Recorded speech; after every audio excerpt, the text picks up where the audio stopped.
Pinlano talaga namin to. Pinlano namin. Talagang masterminds talaga kami ng love Noong team. 2016 pa lang na nag-audition ako, pinlalo na namin, 2022, mag-love team kami. Oo. Dapat after ng pandemic tayo yung talagang pure sa lahat ng Pati yung Fidel, alam ko na talaga eh. Ikaw na talaga yun. Oo, 2016 pa lang. Kita nyo? Sabi ko sa inyo. Hindi. Actually,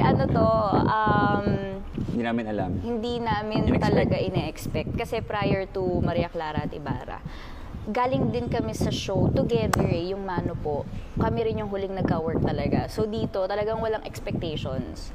Kasi parang wala namang anything na nangyari doon sa Mano po. So between the two of us, yung characters namin. So parang dito sa Maria Clara at Ibarra, hindi rin naman yun yung naging focus talaga nung initial story, 'di ba?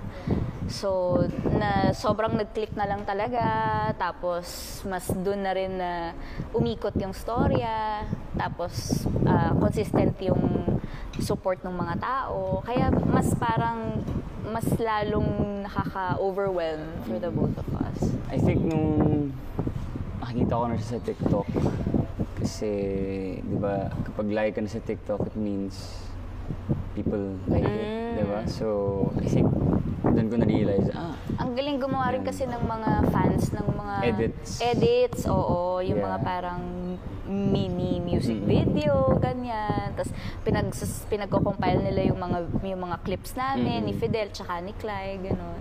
Ako, feeling ko, eksena-wise, parang nag-away tayo, sinampal mo ako.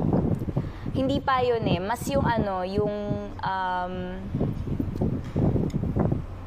yung binigyan mo ako ng panyo, yun di ba umiiyak ako dun sa gubat, tapos binigyan mo ako ng panyo.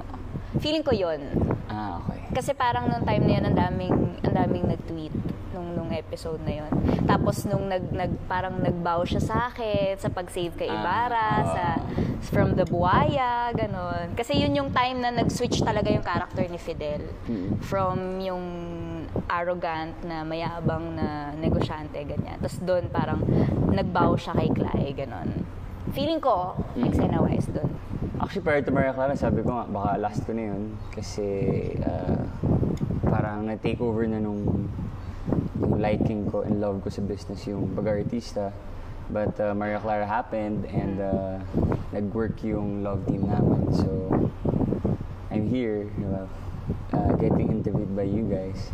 So, I mean, I'm super thankful kasi yung mga ganito opportunity